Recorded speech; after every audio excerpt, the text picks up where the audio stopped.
Então, gente, bom dia, né? Como prometido, nós vamos então iniciar o nosso grupo de estudos e pesquisas, então, com hoje falando um pouquinho sobre a teoria das representações sociais, que é uma teoria base, né, para os nossos estudos na área de psicossociologia, né, na área de cognição social, tá? A gente vai, obviamente, escolher já um objeto de estudo, que é a COVID-19, que é o SARS-CoV-2, né, mais cientificamente aí conhecido, né, ou corona, né, e talvez para o povo mais popular até coronga, tá? Então, corona, coronga, COVID, SARS-CoV, né, são todas imagens ou facetas de um mesmo objeto de representações sociais.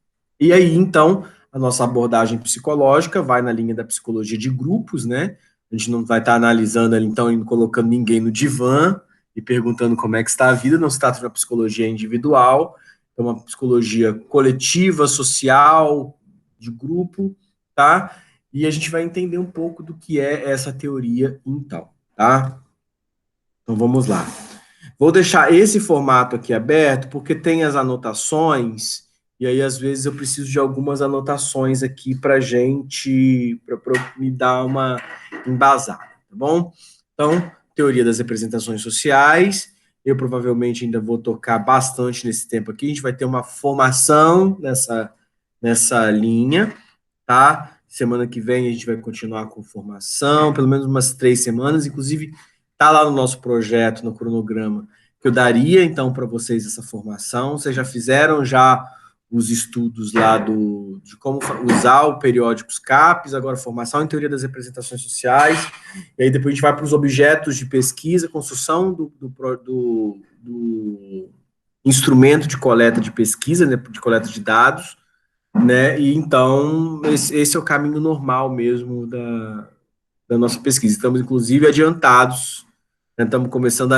Começou em setembro a contar o prazo, né? Nós estamos já no dia 3 já fazendo formação, né? Então, estamos bem, tá? Então, qual que é a origem das representações sociais, tá? A origem das representações remonta à década de 60. E o principal estudioso, teórico, né, foi o professor Sérgio Moscovici, falecido há poucos anos, não lembro agora, deve ter uns 6 anos, minha memória aqui, 7 anos, que o professor Sérgio morreu.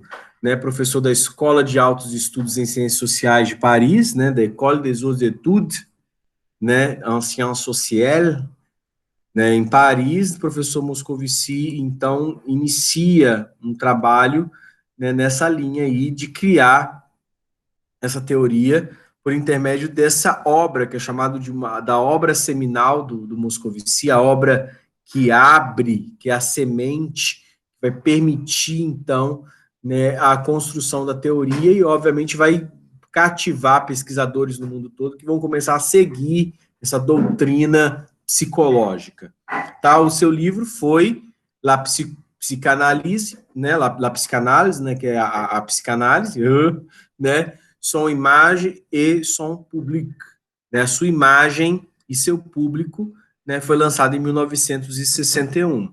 E aí essa obra ele vai lançar a seguinte problemática: como é que o conhecimento científico é consumido, transformado e utilizado pelo homem comum, leigo, né? No caso, o objeto de pesquisa específico do Moscovici naquele momento era a psicanálise, entendendo que diferentes linhas das ciências ou públicos utilizavam a psicanálise de maneiras diferentes, tá? Então eu tenho uma corrente que são dos psicanalistas que vão entender a psicanálise de uma maneira, o público leigo, mas que era estudado, que tinha um aporte científico, que vai entender de uma outra maneira, e a pessoa comum ali no banco da praça, jogando milho para os pombos, que vai entender, então, no seu trabalho, a psicanálise de uma outra maneira ainda, tá? E, óbvio, tem um problema geral aí diferente desse, que é como constrói o homem a realidade, tá? Vamos entender um pouco mais sobre esses dois problemas. O que é o homem construindo a sua realidade. A ideia é o seguinte, ó, que a realidade, depois de um filósofo chamado Immanuel Kant, ela não é aquilo que é. Ou seja, há uma suspensão de uma ideia metafísica do que é a realidade das coisas, o que as coisas são. As coisas, para além daquilo que elas são, em sua matéria, em sua física originária, né, elas são aquilo que nossa mente as representa. Então, para alguns, sei lá, um determinado objeto não signifique muita coisa. Para outros, aquele objeto pode ser um objeto afetivo, que era da avó, então ele olha para aquele objeto de uma outra maneira. Então percebam que, sei lá, vamos pegar aí um bibelô, um passarinho, né? Eu tenho aqui, tô olhando aqui em casa aqui, tô olhando aqui minhas corujas. Eu tenho uma coleção de corujas, vocês vão ter a oportunidade de conhecer minhas corujas daqui a um tempo, né? Quando a gente puder voltar a aglomerar, vocês vão poder vir aqui em casa, conhecer a minha esposa, conhecer meu canto aqui, tá? E aí o que acontece?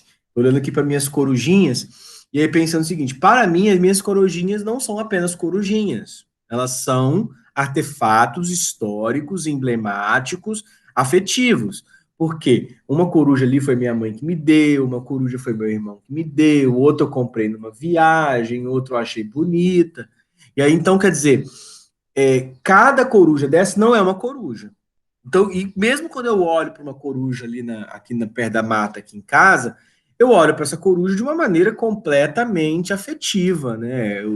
Eu tenho uma coruja tatuada no meu braço, então, quer dizer, né, fofocas e particularidades da vida do orientador, né? Mas, enfim, eu construo a realidade coruja de uma maneira diferente que outras pessoas. Talvez algumas de vocês achem assim, coruja é uma coisa feia, eu tenho medo de coruja, aqueles olhões, né? Aquele um pé ali quando ela tá paradinha, não gosto. Né? O outro fala assim, mas que coruja come o quê? Coruja, aquele ser nefasto que voa à noite, que dá medo, que é sinal...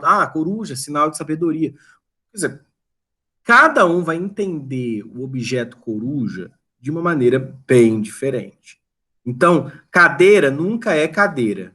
Que cadeira? Hoje, talvez aquela cadeirinha verde lá do Ives que vocês estão com saudade tenha um significado diferente para vocês. Então, fica isso, né? Primeiro, o homem, ele não simplesmente vê as coisas e os objetos que estão à nossa volta entendendo que aquilo ali existe. Nós damos significado. Uma árvore pode ser uma árvore conceitual, pode ser uma árvore que está no livro, pode ser a árvore da floresta amazônica, mas pode ser a árvore que tinha um balanço, que é da sua infância, lá na roça do seu tio, que você balançava naquela árvore, sei lá, era um pé de manga, que tinha um balanço de pneu, que você brincou quando tinha 7 anos de idade. Então, quer dizer, o homem constrói a realidade. Então, para além daquilo que a gente vê com os olhos, pega com as mãos, esse mundo físico, essa cosmologia parada da existência, existe, então, uma realidade psíquica, uma realidade mental, uma realidade cognitiva, e por que cognitiva também afetiva e comportamental, que vai predizer a maneira como eu olho para o mundo. E o Moscovici parou nessa, né? Essa era, ele queria entender essa situação. Como é que o homem, então, constrói a sua própria realidade? Como é que ele olha e para e interpreta as coisas? Esse problema epistemológico não foi inaugurado por Moscovici.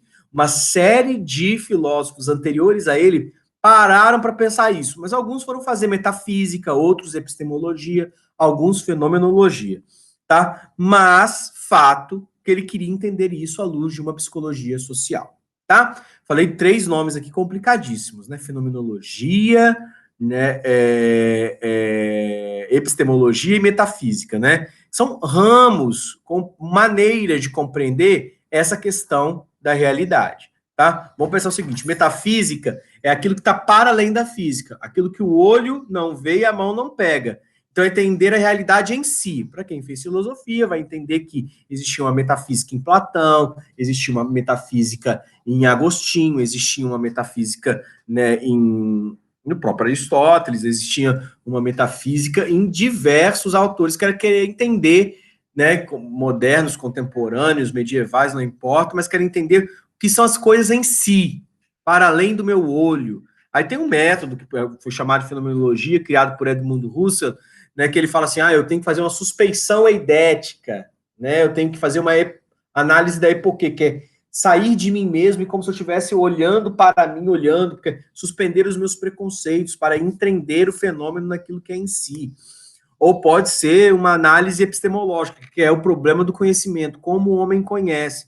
E vamos ter séculos na história humana que vão estar isso, né? Como é que o homem conhece, como é que o homem, então, constrói a sua realidade, tá? E essa, então, Moscovici queria entender à luz da psicologia social, tá? Mas é justamente essa ideia de que a realidade é uma realidade fabricada, é uma realidade construída. Construída por quem? Como um artefato epistemológico, como um artefato mental, como um artefato cognitivo. O mundo são as maneiras como eu represento as coisas do mundo. E isso eu estou falando, então, de uma metodologia de construção, tá? E aí, então, o problema específico do livro do Moscovici, da psicanálise, sua imagem e seu público, era a ideia de que, como a psicanálise, não precisava ser a psicanálise, podia ser qualquer outro conhecimento científico, ele é consumido pelas pessoas, transformado e utilizado no dia a dia pelas pessoas. Por exemplo, a ideia de gravidade.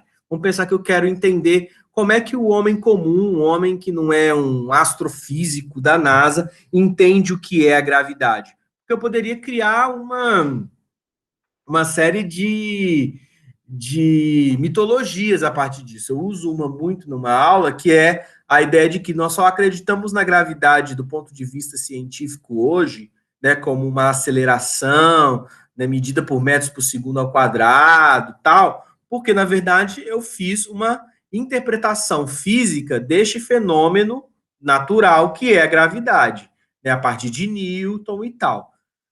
Mas, se a nossa civilização tivesse construído por outras bases não científicas, eu poderia dizer, na teoria, que é a minha teoria de emersoniana, de que o homem, no início do tempo, ele voava e aí, então, ele comeu uma pecada, cometeu um pecado, né? Ele comeu uma fruta pecaminosa, sei lá, vou falar que tem a maçã de Adão, né, que é uma alegoria, né, cristã, né, que na Bíblia não tem nem a palavra maçã, mas enfim, nós temos uma alegoria, né, que é da serpente com uma goiaba, e Adão e Eva ali, do fruto do conhecimento ali comendo a goiaba, mas vamos dizer que então tinha a banana de Adão, tinha a jaca, vou mudar o nome de Adão também, então a fruta do conhecimento era a jaca de Olof, quase Olaf, né? Vamos pegar o Olaf, né? Eu já tenho um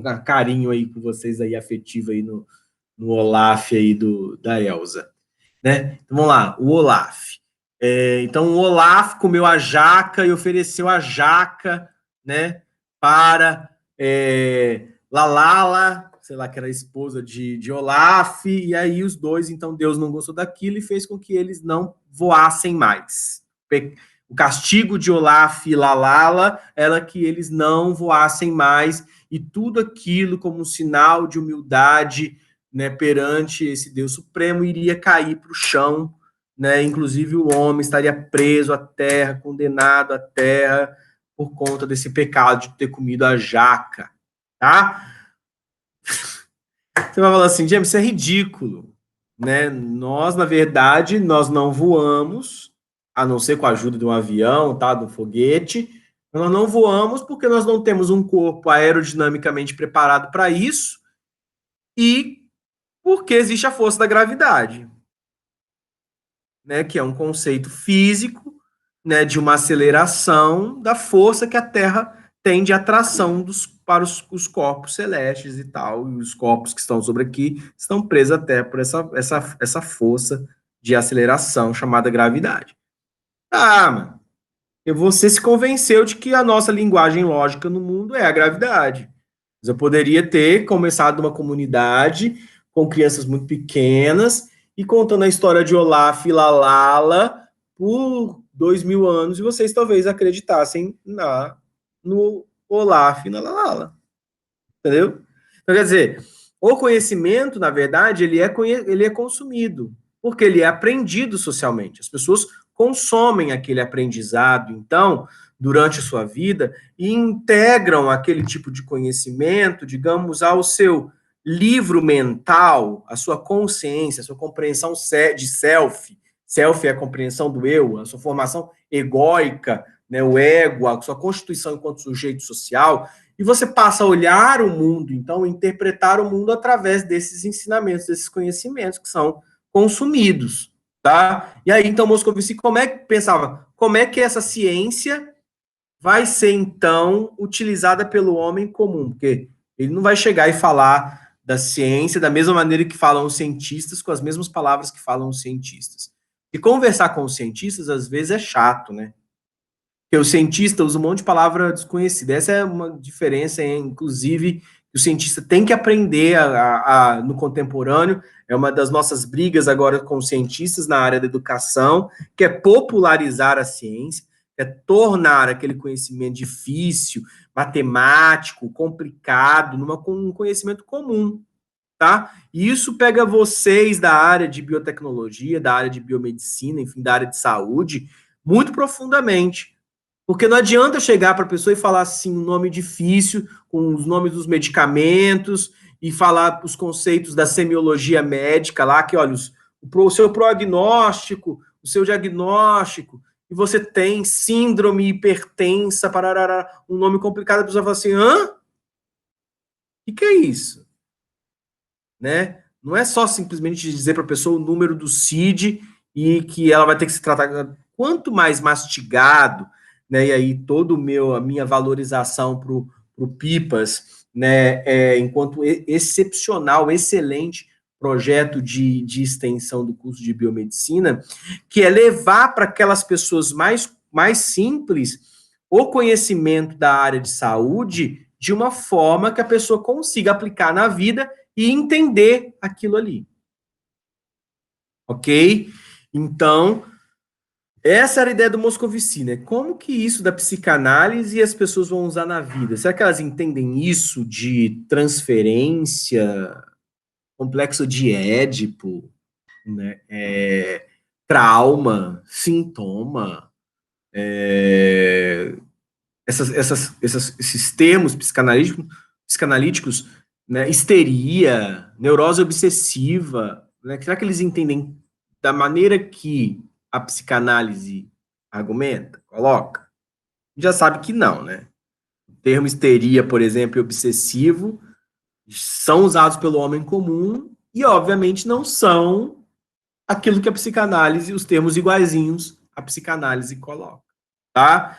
Então, só nisso aqui a gente já tem o quê? Um novo movimento teórico e metodológico, tá? A teoria das representações sociais, então, começa com um estudo acerca da representação da psicanálise. Toda vez que vocês verem RS, gente, não é Rio Grande do Sul, tá? RS, então, é representação social para nós aqui, para o nosso grupo, tá bom? E TRS vai ser teoria das representações sociais, tudo maiúsculo, tá? Então, essas representações sociais da psicanálise na França. E aí, então, vou contextualizar a teoria, que é o quê? O problema que tinha também à época, né, na década de 50, o pós-Segunda Guerra Mundial, enquanto teoria para ciências sociais, era o problema da sociedade pensante. Vamos pensar que até o final da Segunda Guerra, a gente teve uma sociedades que ratificaram, confirmaram práticas absurdas de deterioração do ser humano, como o Holocausto, né, criando os campos de concentração alemães, por exemplo, nazistas. Então é colocado em xeque essa questão de que é necessário uma ciência social que dê conta, inclusive, para nós não repetirmos os erros que foram cometidos, né, na Primeira e na Segunda Guerra Mundial. Então, do ponto de vista social, teve um grande desenvolvimento das áreas, né, tanto que a gente vai ver crescer de maneira muito forte a antropologia, as ciências sociais e a psicologia social. Tá? Então, e a filosofia social, enfim, tudo tinha social. Porque, inclusive, nós vamos ter o nascimento de instituições muito fortes que vão estar fazendo essa defesa do social, como a Organização Nacional, a Organização das Nações Unidas, a ONU, e também, né, a Declaração dos Direitos Humanos, que vai começar como Declaração dos Direitos do Homem, enfim, vai evoluir até chegar a uma compreensão mais universalizante. Mas, então, uma ideia era, no final da década de 40 e 50, e então início da década de 60 também vai vir, a sociedade pensa? Ou são as pessoas que pensam? Essa é uma pergunta que daria altas viagens, né? A sociedade pensa? O que é a sociedade pensante? O que é a sociedade pensa? Né? A gente está falando de uma folk, né, psicologia, ou Volcker psicologia, né, que é uma psicologia popular, uma psicologia de grupos, né, enfim, de um pensante de mais do que uma pessoa. Porque fato é que uma pessoa pensa, né? Isso a gente sabe desde Descartes, né? Penso logo existo, né? Enfim, as pessoas são pensantes, beleza? Então há uma racionalidade, um logos, foi antes, né? Em Sócrates já existia isso, mas enfim, a ideia de que nós somos ânimos, animais racionais, nós somos seres pensantes. Tudo bem. Agora, os grupos, eles pensam de maneira diferente dos sujeitos? Esse pensamento, ele é a soma do pensamento dos indivíduos, como se os indivíduos são partes, e aí tem um pensamento que é o somatório? Não. Vamos lá pegar primeiro essa ideia de que o social não é a soma dos individuais. O social é uma outra coisa, que vai estar justamente nesse pensamento aqui. Como assim o social é uma coisa diferente dos individuais? A sociedade não pensa aquilo que as pessoas individualmente pensam. As contradições da existência na sociedade mostram para nós que a sociedade ela cria uma tipologia, um tipo de pensamento social que é diferente do pensamento das pessoas. Você pode, em algumas questões, o seu pensamento individual estar associado ao pensamento coletivo, ao pensamento do grupo. Algumas vezes isso acontece, mas noutras vezes não. Então a sociedade não é um gado massificado que pensa, todos pensam da mesma maneira. Existem contradições no modo de pensar das pessoas, e essas contradições, esse modo de pensar da sociedade, ele é, então, muito mais do que a soma das partes, porque vão ter uma série de fenômenos que vão fazer com que as pessoas pensem, às vezes, e inclusive abram mão da maneira como elas pensam individualmente para pensar conforme o grupo pensa, por critérios de aceitabilidade, atitudes, manutenção da moralidade, as ordens dos incertos. Então, a formação identitária do grupo vai fazer, às vezes, eu negar um outro grupo, um grupo de fora, simplesmente para me sentir mais dentro do meu grupo, ou assim, afetado e presente dentro do meu grupo. Então, é uma dinâmica completamente nova. E a gente consegue perceber isso se você for olhar para uma sala de aula mesmo. Uma sala de aula é uma mini sociedade, né? Ela tem as contradições, as pessoas que se gostam, os pequenos grupinhos, e a dinâmica entre esses grupos, ela vai funcionar muito parecida, quase que mimetizando, né, copiando, ou, enfim, sendo parecida com o movimento dos grupos maiores da sociedade, de fato, da sociedade global, ou da sociedade de uma cidade, ou da sociedade de um país, tá? Ou da sociedade humana, né? Mas, enfim, a ideia é de que, então, o social não pensa pela soma dos individuais. Nós tínhamos isso, né? Esse problema começa a ser pensado por Wundt, no início da psicologia, Le Bon, né? como ele começa a estudar o comportamento das multidões, e aí vão ter estudos bacanas, inclusive sobre linchamento.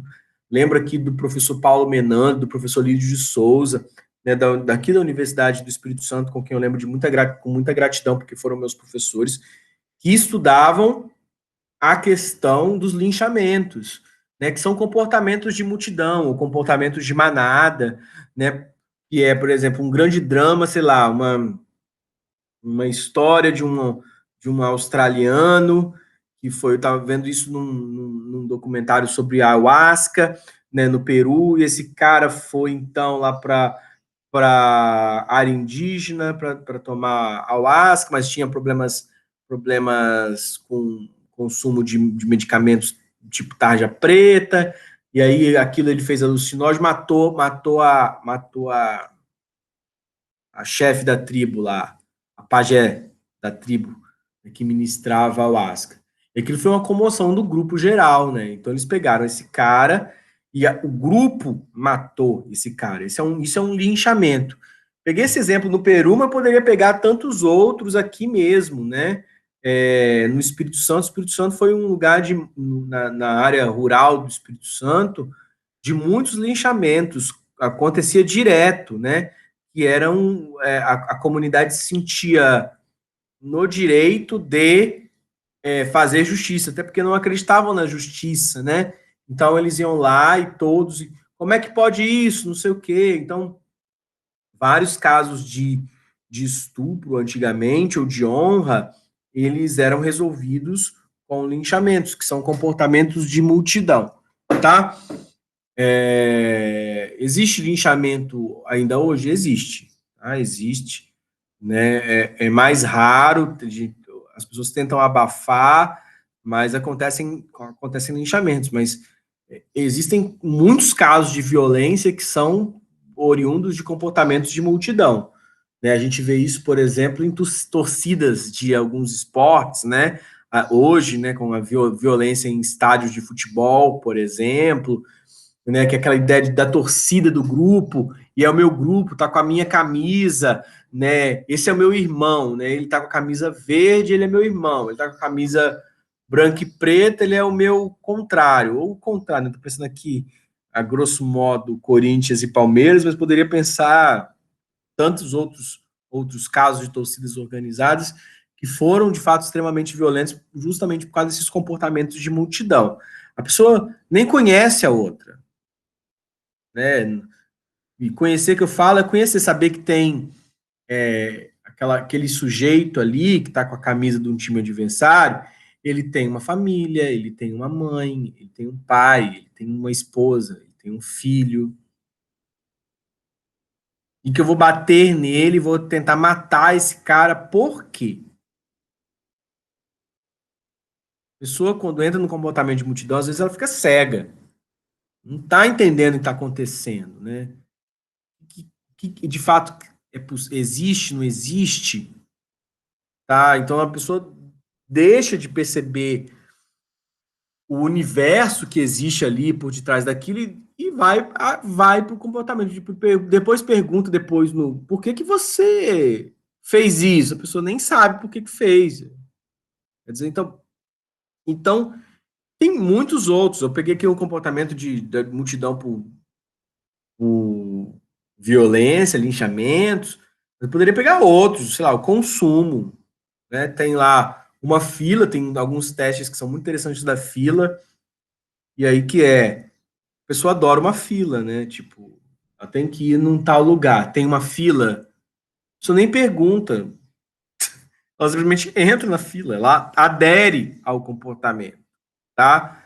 Eu fui na Caixa Econômica semana passada e, né, muita gente, por conta, inclusive, da questão para resolver ainda do auxílio emergencial aí do governo aí, e eu tinha perdido a minha senha da Caixa Econômica e recebido um dinheiro que eu não esperava e aí não tinha mais a senha, fui lá, vou ter que ir lá ver a senha, né? E aí muita gente, né, fica até pensando, será que valia a pena eu ir ali, porque risco de contaminação, tal, enfim. Com a minha máscara fui com a cara e coragem para resolver aquele problema de pegar o dinheiro lá, mas Eu cheguei numa fila lá que era para pedir informação. Aí, de repente, o pessoal começou a perguntar, ué, mas por que você não vai lá no caixa eletrônico? Eu falei assim, eu tô na fila da informação. Ah, então não, sabe, vocês entendem? Então a pessoa vai aderindo à fila sem saber. Eu tô pensando em coisas muito do cotidiano mesmo, né? Talvez vocês aí tenham outras tantas ideias sobre como o social acaba influenciando, né? Sei lá, promoção, aquele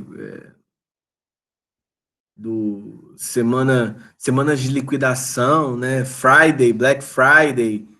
As pessoas às vezes compram coisas que nem precisam, justamente por causa de comportamento de multidão.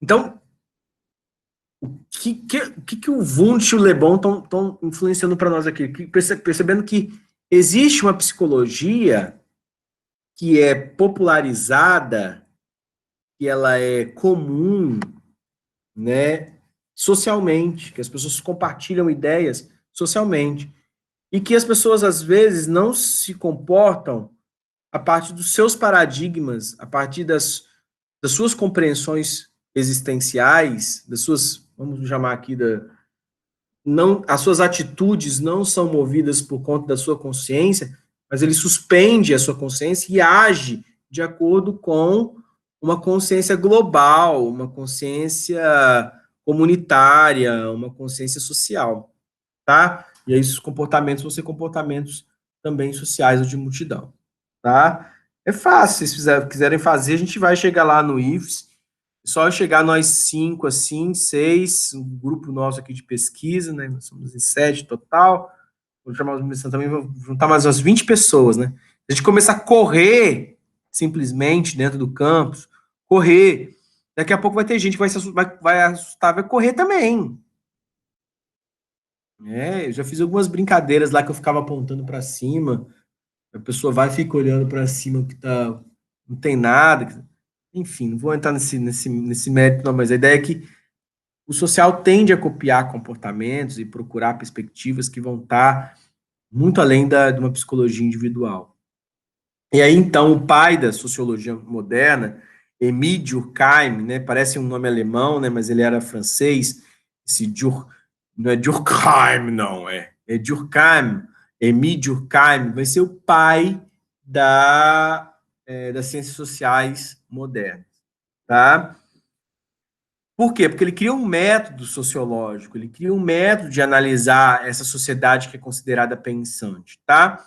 E o Durkheim vai entender que muitas das nossas representações, elas são arquétipos. O que é arquétipo? São modelos mentalmente construídos e compartilhados coletivamente, tá? Então há um conceito de representações coletivas em Durkheim, que é inclusive o ponto de partida do Moscovici. Moscovici vai sair, vai começar a querer entender esses fenômenos sociais a partir da ideia do método sociológico de Durkheim e dessas representações coletivas, que é representação, a gente já estava falando já há quase um século antes de Durkheim, né, sobre representações. Né, inclusive, né, Nietzsche já estava falando de representações, Schopenhauer, na filosofia, estava falando de representações, né, mas era o mundo criado a partir das minhas representações, construções mentais, né? E óbvio, elas em Schopenhauer estavam ligadas ao desejo, né? Essas representações estavam ligadas à vontade das pessoas, né? E óbvio, né? Uma coisa passa a ser mais interessante quando eu represento ela de maneira positiva, e ela é desinteressante quando eu represento ela de maneira negativa, né? E, gente, isso acontece de uma maneira na vida cotidiana que é muito engraçado. É muito engraçado. Né? Eu lembrei de uma aqui que eu falava assim, chegava na boate, eu nunca falava que eu era capricorniano, né? A representação de capricorniano é uma coisa tão negativa. Eu perguntava o signo para você. Para a pessoa perguntar o signo, ela acha que o signo é uma coisa importante. Porque ninguém pergunta o signo se não acha que o signo é importante. Porque se não acha o signo importante, não ia perguntar, não é isso? E aí todo mundo acha que o capricorniano é não sei o quê, tem uma representação negativa. Então eu falava que era um monte de outra coisa, entendeu? Então, percebo que as representações, elas fazem parte do nosso dia a dia, do nosso cotidiano. A gente está a todo momento construindo representações na cabeça, né, que são pequenas maneiras de enxergar, de interpretar, de entender o mundo.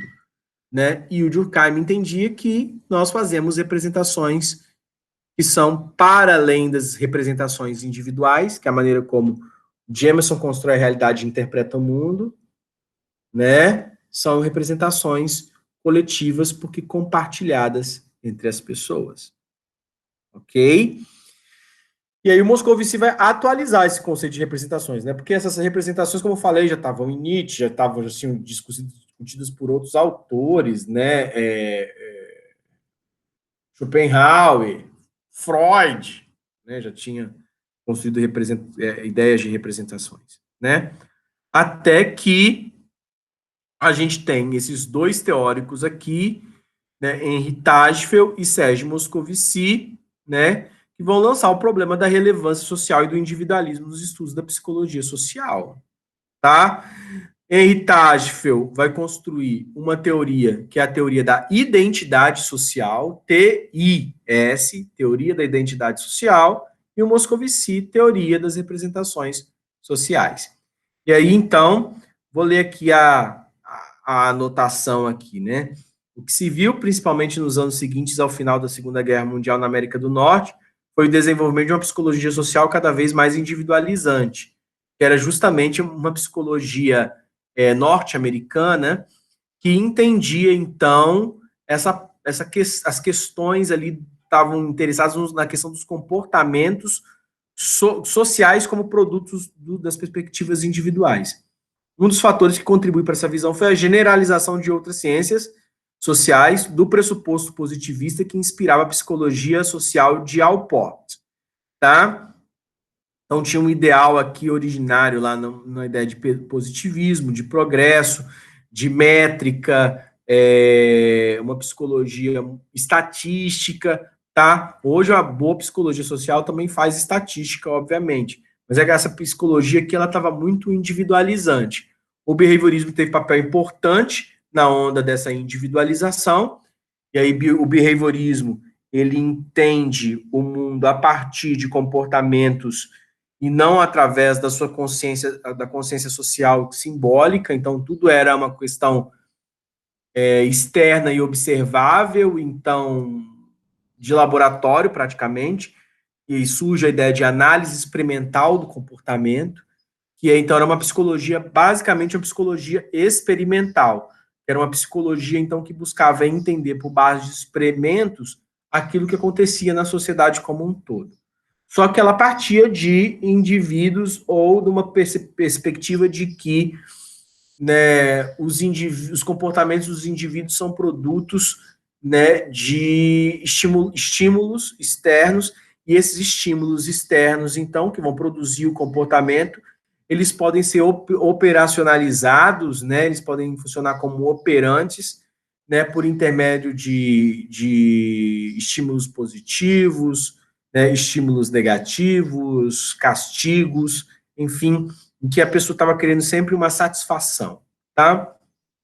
Alport considerava ser possível se movimentar do nível individual para o coletivo sem modificar o modelo explanatório, ou seja, o modelo explicativo. Ele podia pegar o coletivo como, obviamente, então, aquilo que a gente já falou aqui, não vou ficar repetindo, como a soma dos individuais. Então, ele não achava que precisava mudar o modelo explicativo, que a sociedade era resultado dos indivíduos, do ponto de vista de somatório mesmo, então não precisava mudar o modelo. E a gente vai perceber que não, que é preciso mudar o modelo. Quando eu estou falando de indivíduos, eu estou falando de um tipo de psicologia, de um tipo de compreensão dos fenômenos. E quando eu estou falando de maneira coletiva, eu estou falando de um outro tipo de entendimento dos fenômenos. Ou seja, para ele, o social poderia ser reduzido aos processos individuais que, por sua vez, eram passíveis de serem analisados experimentalmente. Essa visão levou também ao desenvolvimento de estudos e teorias que pouco diziam sobre as profundas mudanças que ocorriam nas sociedades. Era uma psicologia social onde o social era um mero adjetivo e não o próprio objeto de estudos. É nesse contexto que, na Europa, né, alguns nomes começam a fazer severas críticas à pouca relevância social dos estudos realizados até então, né, dentre esses teóricos que vão fazer esse processo de negação das teorias da psicologia social americana, que vão estar o Tadfel e o Moscovici, né, e os nomes, opa, aqui,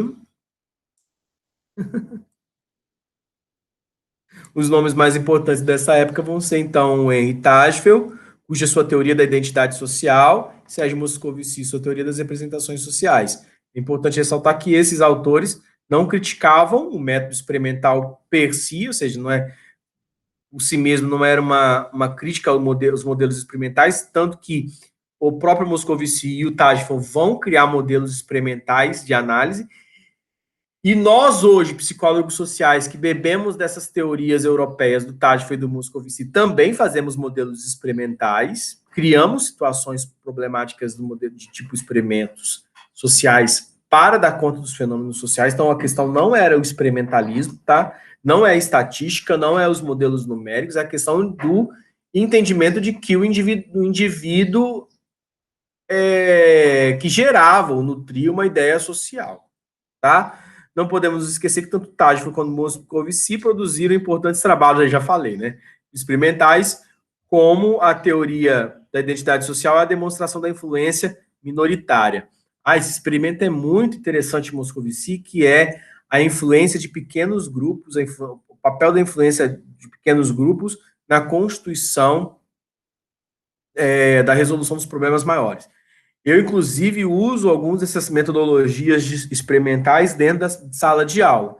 Né? Acho que Sara vai lembrar, Sara não, a Lara vai lembrar, né, de algumas dinâmicas que eu fazia na aula de psicologia da biomedicina, né? Mariana não teve a oportunidade, né, porque eu não cheguei a dar aula presencial, né, mas eu gostava sempre de usar modelos experimentais de comportamento. Um dos que eu usava lá era a aula da bomba, né, que dá uma série de brigas, os meninos ficam em conflitos, formam grupos, né, enfim, que eu colocava uma bomba que ia explodir e que eles tinham que pular o muro e que alguns iam se salvar, e que aí na primeira vez ninguém leva a sério, acha que tudo é uma grande bobagem, né? Se resolvem facilmente. Quando começa a colocar nota na relação ali, a coisa muda muito, né? Eles começam, então, a mudar completamente a sua relação com aquele conteúdo ali, com o que está acontecendo, pô, entende que é para valer, e aí começa um monte de coisa. Claro que é só um teste, né, um experimento, né, mas é muito bacana ver como que os grupos eles vão funcionando a sua maneira de produzir psicologia.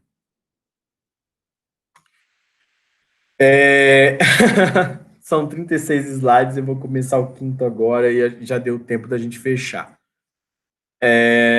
Eu vou abrir, antes de entrar no objetivo de Moscovici, perguntar para vocês, voltar aqui para coisa aqui, se vocês têm alguma dúvida.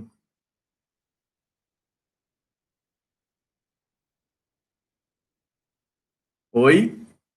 Viu, Lara? Eu nem vi o que você escreveu aqui, é 9h24, já tô falando.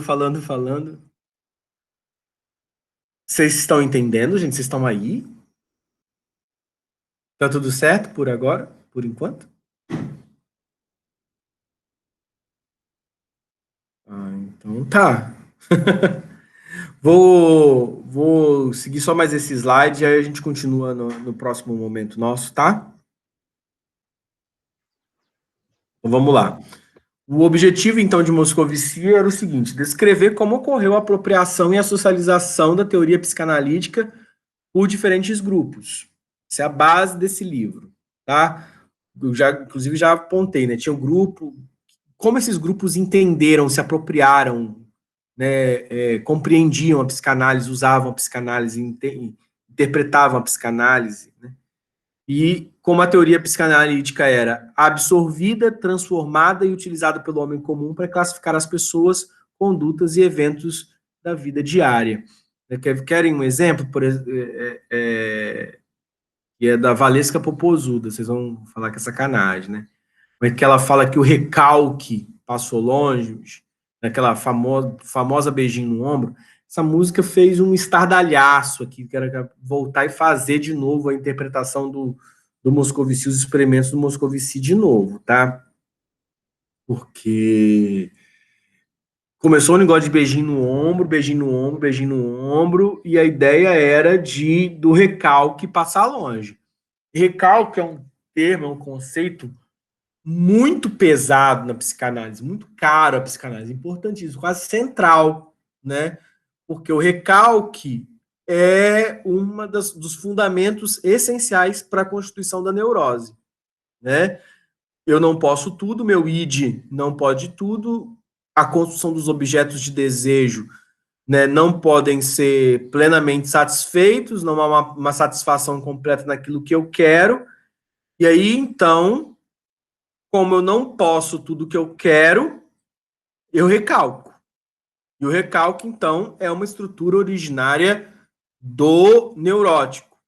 Se eu não tenho recalque, ou seja, eu não constranjo certos pensamentos, eu não... do verbo constranger mesmo, né? Porque a gente pensa algumas coisas, a gente nega essas coisas que a gente pensou, né? A gente fala, nossa, que pensamento idiota, pensa uma bobagem, né? Pensa, né?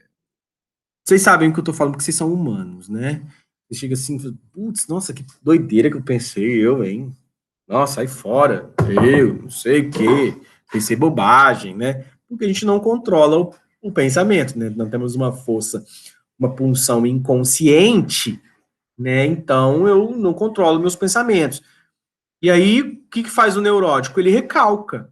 Ele fala, eu não vou pensar isso, tá? E o psicótico, que é o louco mesmo, ele não recalca, né? Se ele sentiu o desejo de alguma coisa, ele acha que é plenamente realizável, ele vai lá e realiza. Então, a diferença entre o neurótico e o psicótico é justamente essa capacidade, então, uma das diferenças, né, de recalcar, né? E aí, então, quando a Valesca Popozuda usa na sua música, né, beijinho no ombro, pro recalque passar longe, ela está usando, na verdade, corretamente o conceito. O conceito está ali na música, que é o que é por recalque passar longe. A pessoa que está me vendo e está tendo um comportamento de inveja, né, que está querendo aquilo que eu vivo, querendo, desejando aquilo que eu desejo, e ela se vê na incapacidade de realização daquele desejo, ela recalca.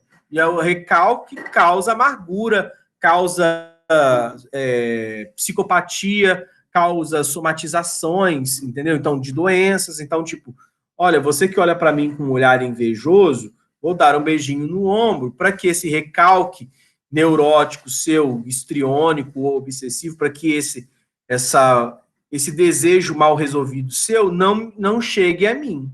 Então, eu poderia, muito dentro do consultório, usar a música da Valesca Popozuda, porque foi utilizado o conceito psicanalítico corretamente. Mas percebam que, no popular, por ser um funk, né, o lance ela apenas mostra para nós como as pessoas estavam utilizando, se apropriando dos conceitos da psicanálise, né? Talvez eu poderia fazer uma outra música, um funk também, vai ser o DJ Jamerson, vou criar um funk falando do complexo de Édipo, né? Mamãe não te quero, sei lá, mamãe não te quero, não te quero mais porque o papai é o seu homem, vou copiar o papai, sei lá. Percebam que por mais ridículo que soe aqui agora, né? Ou não, né? Talvez faça até sucesso, né? Mas enfim, né? Estou começando a pensar bobagem. Mas enfim, eu poderia pegar um outro conceito psicanalítico e estar usando também de uma maneira popularizada. Então, fato é, o Moscovici estava pensando como a teoria psicanalítica foi absorvida, transformada e utilizada por este homem comum, este homem cotidiano, este homem que não é um psicanalista, né? Então, todos nós, não psicanalistas, seríamos esses homens comuns para classificar as pessoas, condutas e eventos da vida diária. Poderia ser uma pesquisa contemporânea, e eu acho que estou pensando aqui, me veio um insight aqui agora, que seria uma pesquisa bem bacana. Eu poderia pensar aqui como os conceitos da astrologia, né, foram absorvidos, transformados e utilizados pelo homem comum para classificar as pessoas, condutas e eventos da vida diária. Você viu que eu estou fazendo a mesma coisa? O que é isso, essa astrologia, por exemplo? Aquele exemplo que eu estava dando do Capricórnio, do Áries, não sei o quê. O câncer é uma pessoa sofrida. Então, vamos pensar que eu estou pensando já um experimento, né? Nossa, que isso está me dando uma boa ideia, que eu gostei até do experimento que eu estou pensando. Vou pensar o seguinte, que a gente chega e fala assim, mostra para pessoas fotos da pessoa comum. E a pessoa fala assim, essa pessoa aqui é do signo de câncer. E o que você acha dessa pessoa? A pessoa vai falar assim, a foto não tem nada a ver, não, o cara não é um canceriano, né? É uma pessoa comum, a gente só está classificando a pessoa de canceriano na foto. A pessoa chegar e falar assim, eu percebo que essa pessoa tem um olhar sofrido. Vocês estão entendendo onde eu estou querendo chegar? Se a pessoa de fato olha para o canceriano, que nem sabe, assim, a pessoa tem um olhar sofrível, sofrido, significa que o método de classificação das pessoas, de suas condutas, ele está, obviamente, sendo transformado na minha cabeça por aquela informação que é relativa ao signo da pessoa. Então, eu estou fazendo a mesma coisa que esse experimento, a gente tem que ver se daria certo, né? Porque eu nunca ouvi falar que esse experimento foi feito, estou inventando aqui, experimento de Emerson, 2020, né? Mas eu podia, a mesma coisa, aí falar assim, isso aqui é um ariano. Pessoa brava, nervosa, esquentada. Esse aqui é o escorpião. Safado. Quer dizer, a gente, obviamente, já começa a compreender que, do mesmo modo que a psicanálise, a gente poderia pegar tantas outras teorias que são absorvidas, transformadas e utilizadas no cotidiano pelas pessoas. Fácil de entender, gente, fácil de pensar como que essas coisas elas acontecem, tá? Fatores religiosos fazem isso a todo momento, né? A pessoa entendeu a vida toda que um determinado comportamento que ela tinha era pecado e vai olhar para aquele comportamento sempre com um olhar pecaminoso, tá? Então, isso que a gente está chamando de uma psicologia de grupos. É essa compreensão que a gente está dando aqui, fazendo uma interpretação e uma análise de que seria algo que os grupos fundamentam ou criam, tá? E aí, então, Moscovici estava preocupado também como a teoria psicanalítica era, como os conceitos psicanalíticos reelaborados se entremesclavam nos processos de comunicação e no intercâmbio social, como eles se misturavam, como eles eram reelaborados, significam eles eram reapropriados, eles eram repensados, eles eram atualizados de acordo com aquilo que já estava na vida da pessoa, tá? E como a teoria era transformada, então, a teoria das representações sociais, a teoria psicanalítica era transformada em uma representação social, que é aquilo que a gente fez brincando ali, quando eu perguntei para vocês qual era a primeira palavra que vem à sua cabeça quando você pensa em brócolis. Aí a maior parte do grupo respondeu verde e não foi combinado. Quer dizer, aquilo ali é uma representação social, né? A gente vai pensar toda essa dinâmica, né? Tipo, que é as primeiras coisas que as pessoas pensam e operacionalizam, que se tornam automáticas no nosso comportamento, de acordo com uma determinada teoria. Tá? Na época de Moscovici, ele enfatizou as diferenças entre os modelos científicos e os não científicos no que se refere à psicanálise, né? Obviamente que pessoas que eram psicanalíticos é foda, né? Que eram psicanalistas, eles olhavam para a psicanálise de uma maneira doutrinária, dogmática, entendendo aquilo como, de fato, uma ciência, e as outras pessoas que não eram psicanalistas, se fossem médicos, olhavam para a psicanálise de uma outra maneira, e o tio da venda olhava para a psicanálise de uma outra maneira, e, tipo, o que acontece hoje, né? Muita gente aqui já ouviu falar na expressão, né? Psicólogo é médico de doido, ou Psicólogo aqui, que eu vou resolver sua psicologia aqui com a vara de goiaba, com um cinto, com castigo. Quer dizer, as pessoas também têm construções mentais e representações sociais sobre o tema psicanálise hoje, como tantos outros objetos. Tá? Então, o que acontece é um processo de que aborda-se o deslocamento de sentido de um modelo a outro. Ou seja, cada pessoa tem, quando falo de sentido, é uma interpretação ou uma compreensão diferente sobre aquele modelo doutrinário, dogmático, científico. Tá? Então, se eu falar de COVID, que é o nosso objeto básico de pesquisa aqui, a gente vai estar falando o quê? Como as pessoas interpretam este fenômeno, que já não é mais um fenômeno apenas no campo da saúde pública, é um fenômeno cultural, é um fenômeno grupal, é um fenômeno, então, global, que é como a sociocognição constrói representações sociais sobre determinadas doenças que não são do hábito da pessoa. Ou seja, é uma expressão nova, uma representação social que ainda está criando sua casca, criando a sua maneira de se constituir, e as pessoas ainda estão pensando ainda e vivendo ainda, quase trocando o pneu do carro em movimento, mas construindo suas representações sociais sobre a Covid nesse exato momento, nesses últimos 5 meses. E óbvio que essa representação social vai influenciar a maneira como a pessoa lida no ponto de vista dos comportamentos com essa doença. Eu não acho que é uma bobagem agora, então não vou aderir ao método de isolamento social. Eu acho que é importante, então vou aderir ao método de comportamento de isolamento social. E aí, no deslocamento do modelo científico para o modelo não científico, que as representações sociais aparecem como saber ingênuo em oposição ao saber produzido pela ciência. Tá? Então, uma coisa é aquilo que a ciência produziu. Né? Outra coisa é aquilo que é popularizado, tornado folk, né? Que é tornado popular do ponto de vista da cognição da pessoa. Então, uma representação social, ela tira essas palavras difíceis da ciência e elas se tornam algo que eu passo a usar cotidianamente. Lembra quando você aprende uma palavra nova, que você começa a usar a palavra para ela se tornar parte do seu dicionário? É a mesma coisa que acontece aqui. Né? A nossa cabeça vai se aderindo ou vai pegando essas perspectivas das representações sociais, transformando aquilo que é científico em popular. Que é o processo que a gente chama nas representações sociais de familiarização, né? Ou de senso comum. Eu poderia, inclusive, chamar a teoria de representações sociais numa teoria do senso comum, que é tornar objetos científicos e peculiares em objetos representacionais familiares populares. Tá? Porque a gente, na verdade, se relaciona com o popular. Né?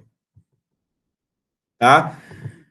E então a gente vai começar aí para o conceito, que eu vou parar por hoje, porque senão, né, gente, vocês vão me matar aqui, tá? E aí? Gostando da teoria? Fazendo algum sentido na cabeça de vocês? Por que a gente está usando essa teoria? Isa? Eu estou gostando bastante. Mas eu tenho uma dúvida.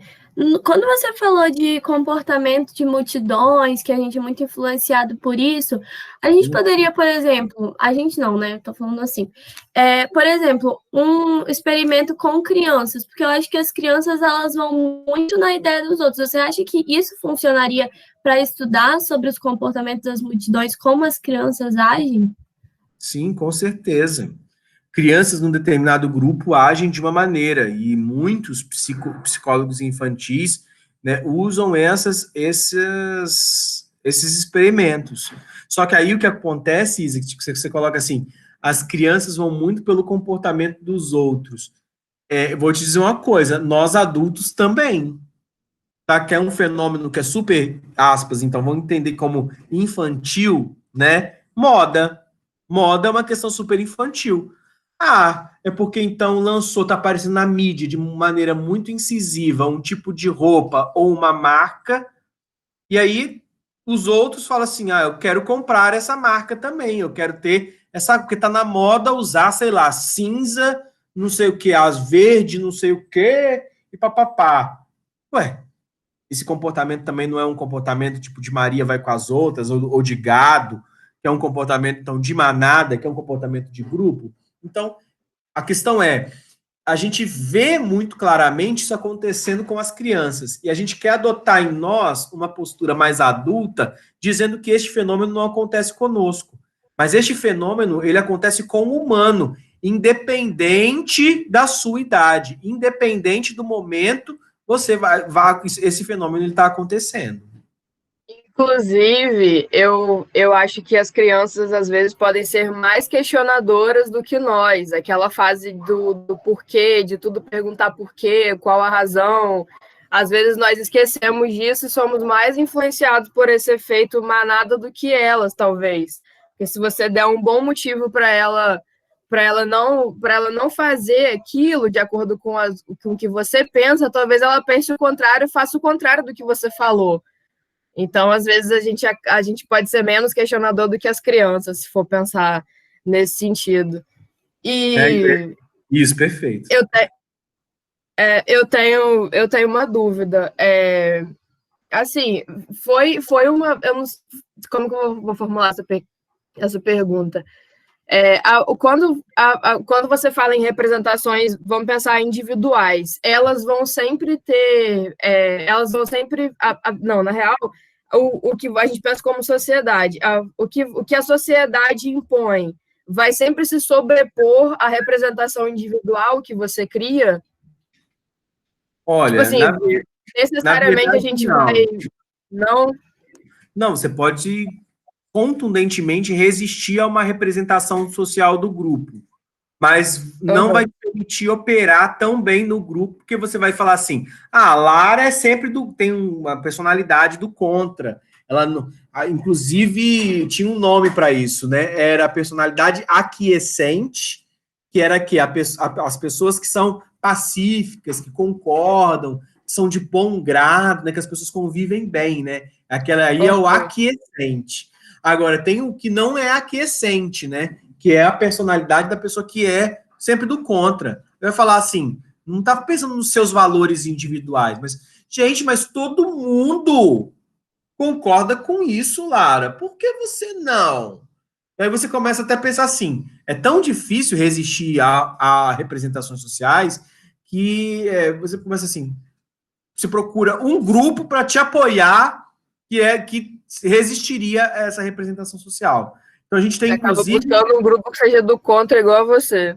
Exato. Então, quer dizer, inclusive existem representações, eu vou falar sobre os modelos, os tipos de representação, existem representações que são hegemônicas, que não tem, as pessoas não pensam se concordam ou não concordam. Agora, tem representações em conflito, né? Vamos pensar hoje o Estado brasileiro, né, que a gente fala de polarização. Nós temos duas representações muito claras, né, e que estão em conflito. E aí, o que acontece? Você, obviamente, você vai querer conviver com as pessoas que têm as mesmas representações, ou seja, a mesma visão de mundo, a mesma construção a nível de sociocognição que você, né? Inclusive, vi algumas meninas falarem assim, tipo, que já disse, se o cara falasse que era bolsominion, já não saía com o cara mais. Ou o contrário, né? Então, quer dizer assim, o que é isso? Eu já estou definindo as pessoas com quem eu saio, com quem eu converso, eu estou definindo amizades, obviamente, por intermédio do compartilhamento social de perspectivas de mundo. Agora, é possível resistir a algumas? É possível resistir. Agora, algumas são seculares. Por exemplo, a ideia de que lugar de mulher é na cozinha, que é uma representação social do machismo, né? Aí a gente pode pensar todas as bases do machismo estrutural, né? Do patriarcado, do colonialismo, enfim, entender que as relações, representações sociais que são produzidas no sexismo, elas também são praticamente milenares. E aí, então, as representações, elas vão como uma roda muito pesada se movimentando de maneira muito devagar, né? Então, demoram a mudar. Então, são representações muito complicadas, né? Porque elas são consideradas representações sociais hegemônicas, né? E aí, então, os grupos que não possuem a representação social hegemônica são, inclusive, chamados de, por Moscovici, de minorias ativas. Entendeu? Por isso, inclusive, que a gente tem essa ideia de minoria hoje. Fala assim, representa uma minoria. E que nem sempre é uma minoria do ponto de vista numérico, né? Porque a Quantitativo, sociedade porque tem mais mulheres do que homens no mundo, né? Então, a gente podia ter a perspectiva de que a minoria são os homens, mas neste caso, a minoria por conta da representação são as próprias mulheres, porque a grande parte dessas mulheres, elas compactuam da mesma representação machista. Então, existem homens que não pactuam com a representação hegemônica e existem mulheres que compactuam com a representação hegemônica. Então, a gente percebe, então, que para mudar comportamentos sociais, eu vou chegar nisso na parte da teoria também, eu tenho que, antes de mudar os comportamentos, eu tenho que mudar os pensamentos. Porque mudando as estruturas do pensamento, eu mudo os comportamentos. É isso. E às vezes, gente, demora uma geração inteira para mudar, porque tem representações mais pontuais, né? Que é era a ideia, por exemplo, de sexo só depois do casamento. Nós tivemos aí, talvez você falar com a sua avó aí, com a avó de vocês, ela concordasse. Aí vieram as mães que não concordaram. E aí já chega. Tá vendo? A representação também ela tem uma influência geracional, né? Uma influência geracional. E aí ela vai modificando, às vezes, passa aí, é necessário um ciclo de vida aí, então, de 60 anos para mudar uma representação social, que não daria para ser mudada de uma outra maneira. Às vezes tem gente que só vai mudar morrendo. Quer dizer, não vai mudar, né? Então, e você também não pode colocar as expectativas de que aquelas pessoas vão mudar suas representações. Então, haja cuspe e tentativa de convencer os outros, né? Há algum tempo, a minha militância, que eu tô envelhecendo, né? Eu comecei a pensar o seguinte: quando eu tinha a idade de vocês, assim, eu era muito militante, eu queria convencer todo mundo das coisas que eu acreditava. Eu achava que todas as coisas que eu acreditava eram as coisas que eu acreditava. E agora eu já comecei a pegar, minha militância já é uma militância um pouco mais paciente. Que eu tenho a minha maneira de pensar e tento convencer, sim, mas eu não me frustro com as pessoas que não vão se convencer, porque talvez eu vai precisar morrer para mudar essa ideia.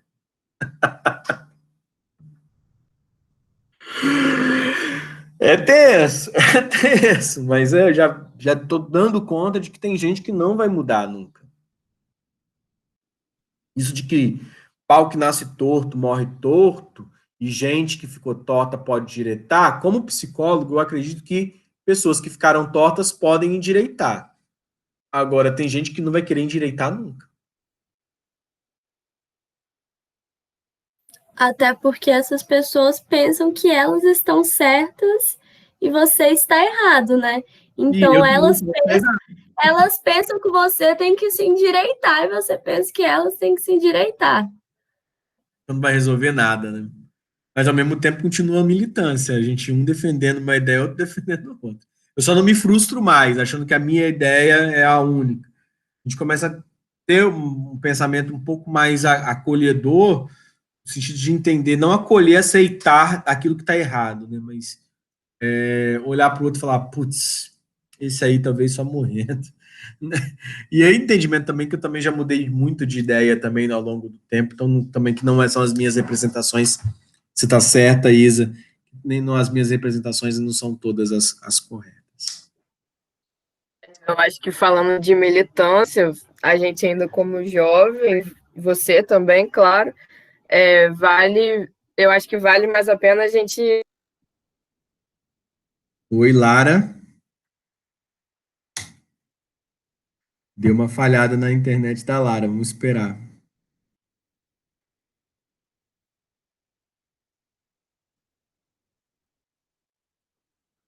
Larítia!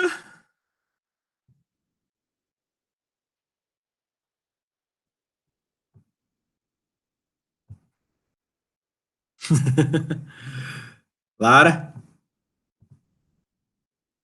Gente, caiu a internet. Deixa eu ver aqui. Eu acho que ela saiu da reunião, tipo, a internet dela caiu aí saiu. Ela saiu, acho que a gente tem que esperar a internet restabelecer.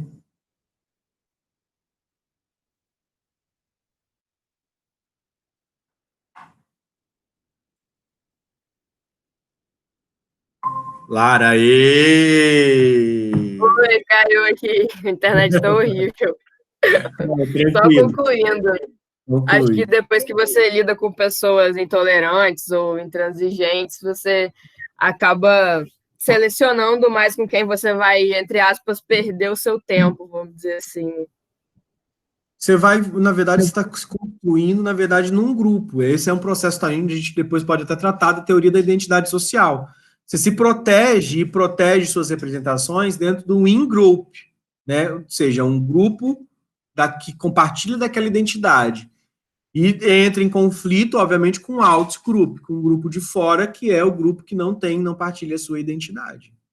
Então, essa dinâmica social, ela é muito clara, né? Vamos pensar, quer ver um modelo que é um dos modelos que constitui parte do meu doutorado, que é a análise dos processos de identidade social e representação social em grupos religiosos, né? Que é o seguinte, a pessoa da religião acha que, a grande maioria, estamos falando de representação social hegemônica, né? A grande maioria acha que vai para o céu. E quem é que vai para o inferno? Todos aqueles que são da outra religião, né? Então, o católico fala que ele vai para o céu, o evangélico fala que ele vai para o céu, o afroconfessional, candomblessista, umbandista, fala que vai para o céu. E quem é que vai para o inferno?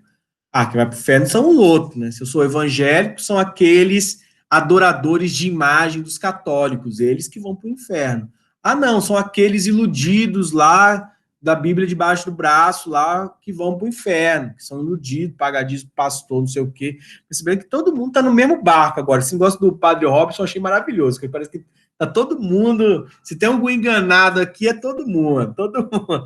E ao mesmo tempo, o sistema protetivo do mecanismo religioso. Quem vai para o inferno? Ah, são aqueles macumbeiros lá que adoram o diabo lá, faz macumba, não sei o quê, e pergunta pro macumbeiro: quem é que vai para o inferno? Quer dizer, o inferno, como diria Jean-Paul Sartre, são os outros. Quem vai para o inferno são os outros. Eu, minha família, meus amigos, vamos todos para o céu porque nós somos os corretos e as pessoas de bem. Então, percebam que as representações sociais também são influenciadas, obviamente, pela identidade social. E a pertença a um determinado grupo, que eu me afeiçoo ao grupo, e acredito que aqueles valores que são construídos ali são os valores mais importantes. Bem, certo e errado, a sociedade tem funcionado a partir da psicologia de grupo dessa maneira. Ok? É isso, gente. Por hoje vamos terminar. Queria agradecer Isa, Paloma, Mariana, Lara por terem continuado aqui com a gente. Esther deve ter tido algum probleminha, né? Não conseguiu. A gente já sabia que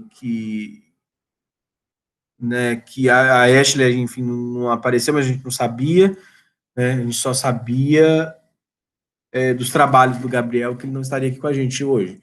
Mas a gente vê lá no grupo, então, quando que a gente vai se reunir, se vai ser segunda noite mesmo, como sugeriu, se as pessoas puderem, como sugeriu a Esther, ou a gente mantém durante o dia. Fato é que esses momentos de formação sobre a TRS são importantes para o desenvolvimento da pesquisa e acho que são bem bacanas para a formação de vocês aqui e no nosso grupo de estudos /pesquisa, tá bom? Beijo grande, fiquem bem, fiquem com Deus, para quem acredita em Deus, e a gente se vê, então, na nossa próxima reunião, beleza? Tchau, tchau, beijão. Bom final de semana. Valeu, tchau, galera. Tchau, bom final de semana para vocês. Valeu, tchau, tchau. Paloma, fala, pelo amor de Deus. Mariana, fala alguma coisa. Vocês estão com... Valeu, galera. Valeu, tchau, tchau.